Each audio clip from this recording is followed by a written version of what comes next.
me get right into the meat of this. We distinguish in economics, we distinguish different types of capital. Physical capital, this building, this computer here and so on. Human capital, which is the set of skills and expertise that you guys all have. Intellectual capital, which is what we as a society know how to do. It's the blueprints, the designs and so on that we understand. And then natural capital, which Vilma just talked about.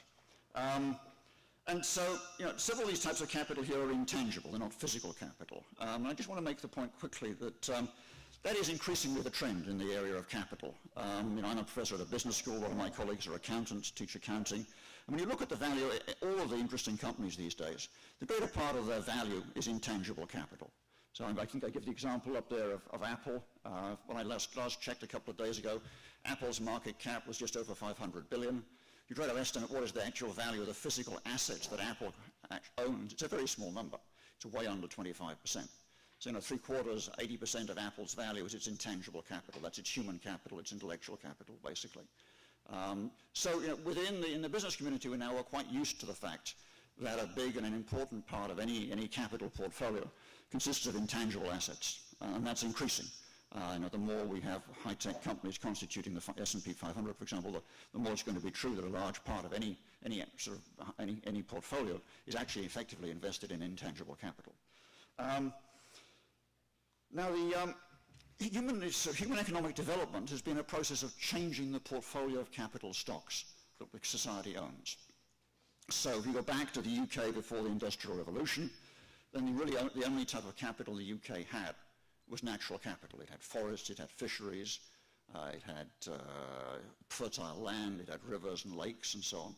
And these were the main assets of the UK economy back before the Industrial Revolution. There was a certain amount of intellectual capital, but by today's standards, remarkably limited, right? Now, the whole process of economic development has been really essentially a process, and the process of economic development for the UK in the original Industrial Revolution was a process of destroying natural capital, but replacing it by physical capital and by intellectual capital. So the process of industrialization in the UK involved, for example, the development of steam engines. Steam engines initially burnt wood. Forests were destroyed on a massive scale. The UK was largely deforested within a relatively short period of time. So we were destroying natural capital, but we were building up physical capital. We were building steam engines, railways, bridges, tunnels, canals, things like that. And we were building up intellectual capital too, an understanding of how to do all of these things. Pretty much all industrialization stories since then have been much the same. There's been a process of destroying natural capital, but building up intellectual capital, physical capital, other forms of capital. So as the one I say on the slide there, we destroy forests and fisheries, we destroy species and landscapes, but instead we invent antibiotics, we invent the internet, we invent air travel, mobile phones, and so on. So we're destroying one type of capital and we're building up another type of capital. So we're changing the composition of our portfolio of capital stocks quite radically. And that's still true today. If you look at Chinese economic development, which is perhaps the most interesting contemporary example of economic development, that's the same story. They're destroying natural capital on a massive scale, but they're building up huge stocks of physical capital, intellectual capital, human capital. Now, so far, the gains from building up human capital, physical capital, intellectual capital have obviously more than offset the losses from destroying natural capital. So I say obviously because we're all much better off today than our predecessors were 200 years ago. So it's in many ways regrettable that we've destroyed so much natural capital, particularly to an audience like this, I'm sure. But at the same time, it's clear that net we have gained from the process of destroying natural capital and, quote, substituting, unquote, that natural capital by physical capital, intellectual capital, human capital, and so on. The big question in the sustainability area is, can we continue to do this?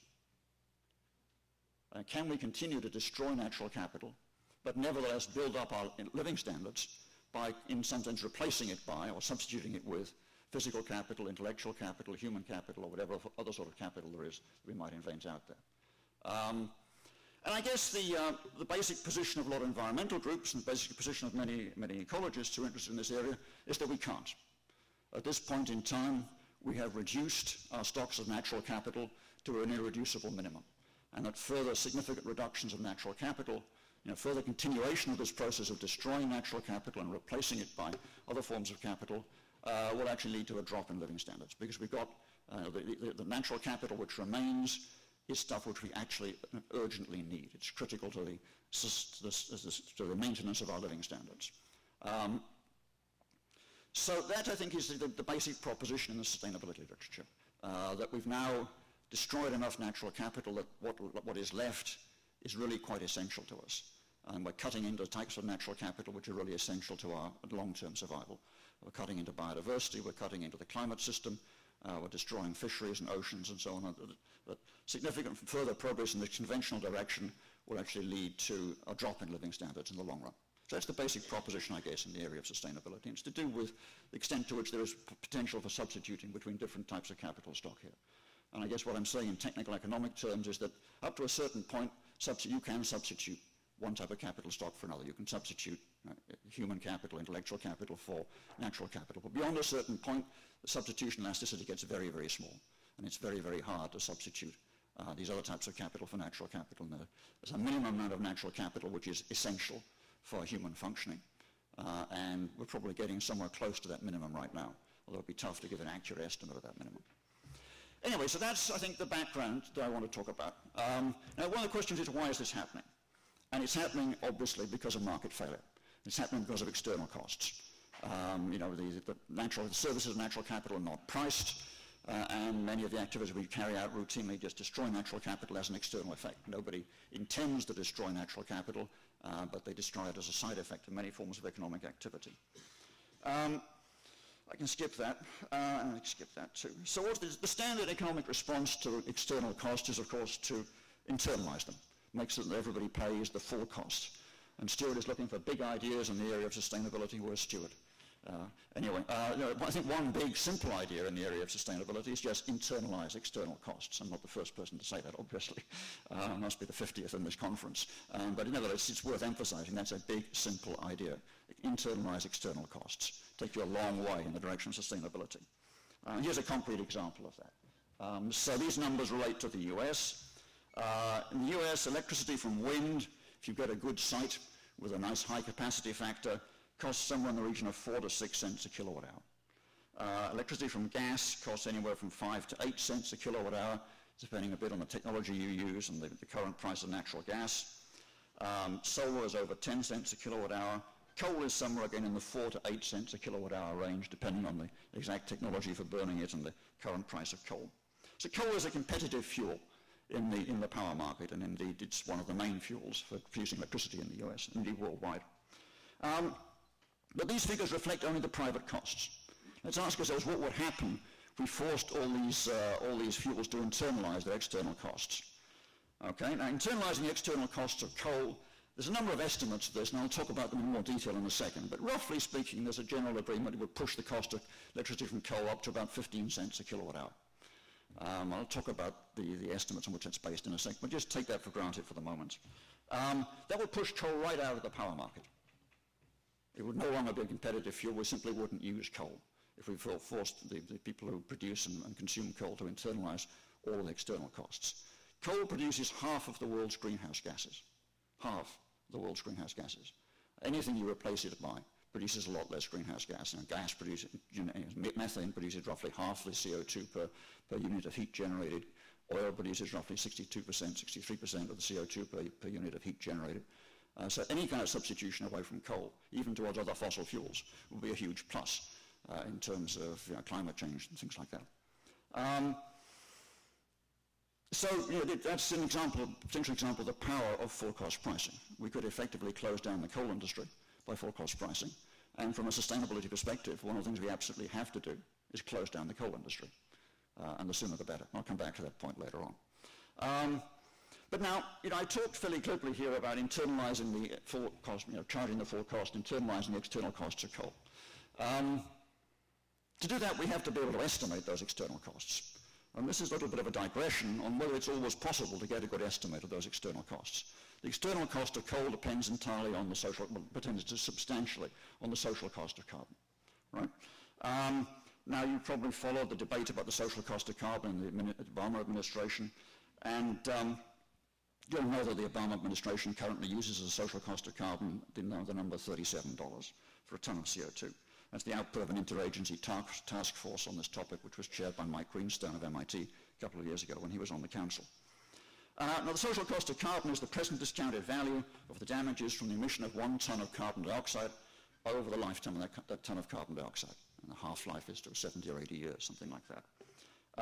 Now, computing the social cost of carbon involves a bunch of difficult tasks. It involves, oops, this thing is not moving. Okay, fine. It involves evaluating the impact of CO2 on the economy and discounting this back to the present. And current computations for this, the interagency task force that was put together in the US to work on this, uses a basis for calculations some integrated assessment models, IAMs. There's 3 basic integrated assessment models out there, which you guys are all probably fairly familiar with. Now, the impact of carbon emissions in an integrated assessment model depends on 2 parts of that model. It depends on the effect of CO2 on temperature, which is what's called the equilibrium climate sensitivity parameter. And it depends on the effect of temperature on the economy, which is what's called the damage function in an integrated assessment model. And my argument is that integrated assessment models that we have at the moment involve really poor choices on both of those parameters. So here's something to make you think about the equilibrium climate sensitivity. And you guys are probably familiar with this. It reminds you, the equilibrium climate sensitivity is the long-run response of the temperature, to a doubling of CO2. So if you double CO2, then if in the long run temperature goes up by 4 degrees is the equilibrium climate sensitivity. Okay, now what you've got here is 20 different probability density functions. On the horizontal axis, you've got estimates of the equilibrium climate sensitivity running from 1 degree on the left to 10 degrees on the right. And on the vertical axis, you've got probability. You can't see the details, but that's not the important point. What's going on here is that there are 20 different climate models that the IPCC takes seriously. They're using what's called the Climate Model Intercomparison Project, or CMIP. Each of the people, teams who run one of these models was asked to come up with an estimate of how the climate system would respond to a doubling of CO2. And let me remind you, this is actually quite relevant. The pre-industrial CO2 was 280 parts per million. Current levels of CO2 in the atmosphere are 400 parts per million. We're increasing CO2 concentration by about 3 parts per million per year. So we will be at double pre-industrial levels by 2040, 2050, 2060, a little bit depending on exactly how that trend plays out. So within the lifetimes of many people in this room, we will all be at double CO2, double pre-industrial CO2 levels. And so these numbers here will begin to kick in, so these numbers are relevant. And what you can see from these graphs, just roughly speaking, is that there's a fair amount of agreement that the, is this a pointer? This? Ah, yeah, okay. There's a fair amount of agreement that the most likely range for the equilibrium climate sensitivity is somewhere between 1.5 degrees and maybe 3.5 degrees. But at the same time, there's a significant probability that it's as high as 5 degrees or 6 degrees, which is out here. Some people even think it's possible it could be as high as 10 degrees, although that will be absolutely disastrous. There's a general agreement that the maximum safe change in global mean surface temperature is roughly 2 degrees centigrade. So most of these models are estimating that the response to a doubling of CO2 takes us outside of that safe range. Okay. Now I put this up here just to simply emphasize the fact that any run of an integrated assessment model involves some assumption. Any calculation of social cost of carbon, therefore, any calculation of the external costs of coal involves some assumption about the value of this parameter, the equilibrium climate sensitivity. And we really don't know a hell of a lot about it. The IPCC has a lot, the Working Group 1, their recent report has a long discussion of what we know about the equilibrium climate sensitivity, and that's where this diagram comes from. And the bottom line is we don't know a huge amount about it. We can put kind of bounds on it, but within those bounds, which are fairly large bounds, which go from the safe to the very dangerous, we don't have a lot of information. So that's one comment. So I said there were two key steps in computing the social cost of carbon, and as I said, therefore, the external cost of coal in an integrated assessment model. One is picking the equilibrium climate sensitivity. The other is actually using a damage function to compute the impact that a given temperature change has on the world economy. The Nordhaus model, DICE, which I guess many of you are familiar with, has a very simple functional form, essentially a quadratic functional form for the loss that a given temperature change imposes on the rest of the economy. Now, these damage functions are not things that you should take terribly seriously, to be quite frank. And there was actually a very, I think in many ways a very good, although a very scathing article by Bob Pindyck of MIT in the Journal of Economic Literature just a few weeks ago. And he made this comment I've got up here about integrated assessment models, and he's talking specifically about the damage functions here. He says these models have crucial flaws that make them close to useless as tools for policy analysis.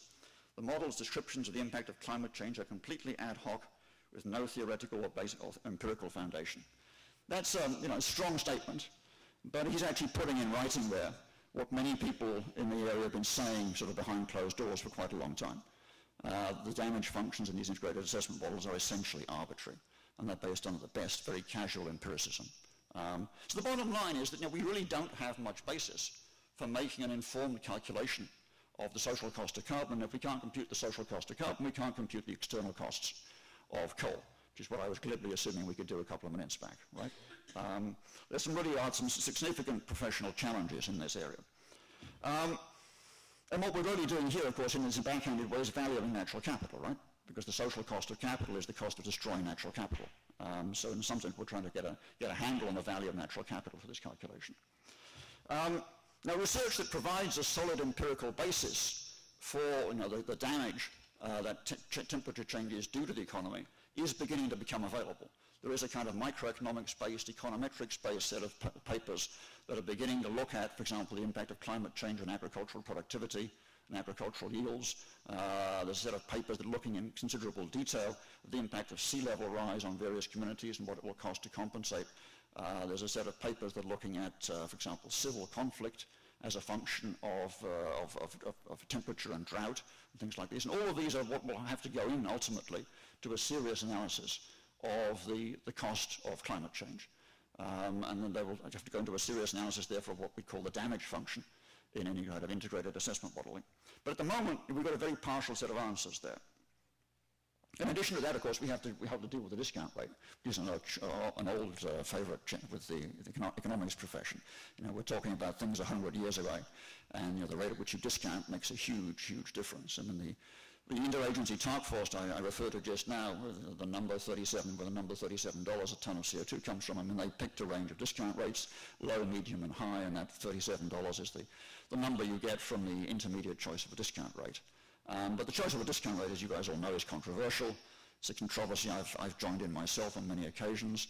I think there's actually a strong argument for using a non-constant discount rate, but that would be involving a technical discussion going away from the main theme here. But anyway, we don't really know exactly how, we don't have a clear picture of exactly how we should be discounting in these situations. We don't know the underlying numbers. So the bottom line is that right now we probably can't compute a social cost of carbon. And therefore, as I said before, we can't compute the external costs associated with using fossil fuels. But what we can compute, I don't want to leave on a negative note on this, what we can compute, which is nevertheless probably quite useful, is a lower bound. I could tell you how to compute a lower bound on the social cost of carbon. And that would give you a lower bound on the external costs of fossil fuels, for example.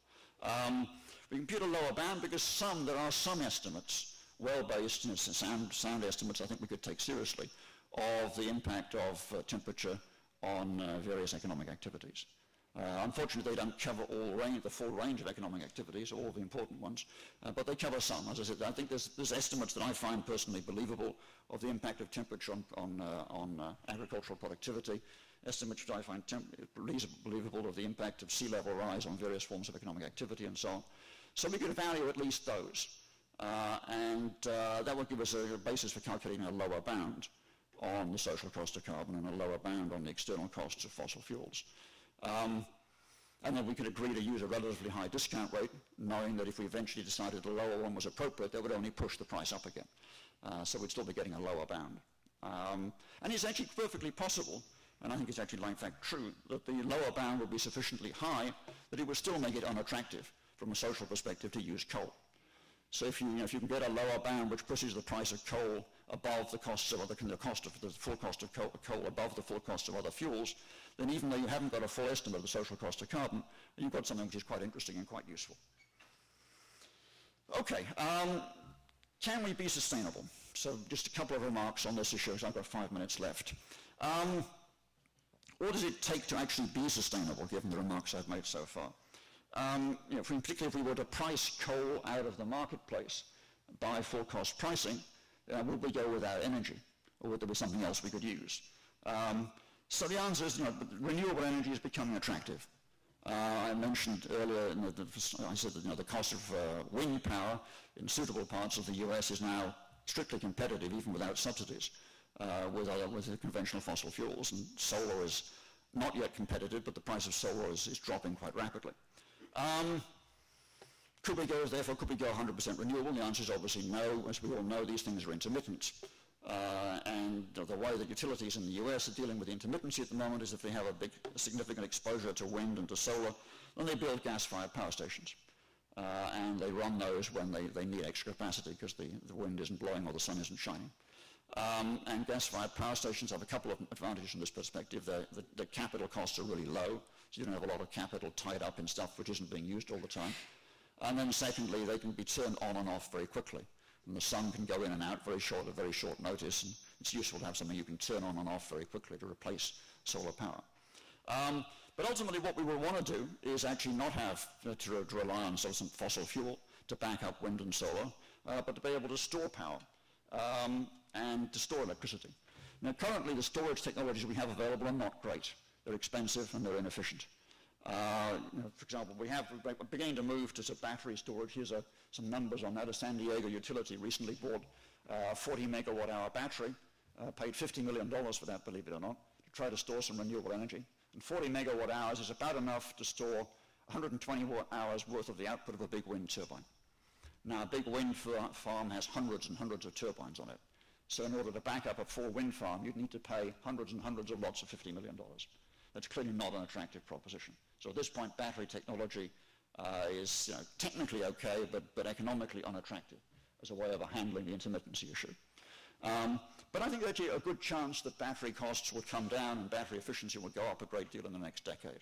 I can list you at least a dozen startup companies that are all working on battery technologies, and all are claiming that they will halve the cost of batteries and double or treble the energy density of batteries within the next decade.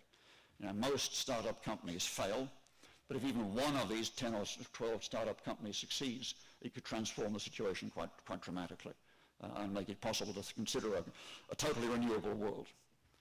I've got 2 minutes left. I'm going to skip a few of these things here.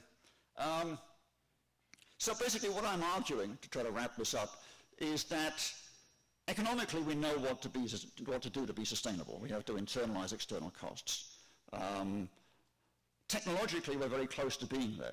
The problem with the remaining step we need to complete in order to have the right technologies available is the energy storage step. And I'm quite certain that within 10 years we'll have suitable energy storage technologies.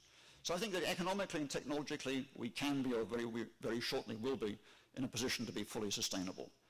The problems, I think, actually these days are political rather than economic.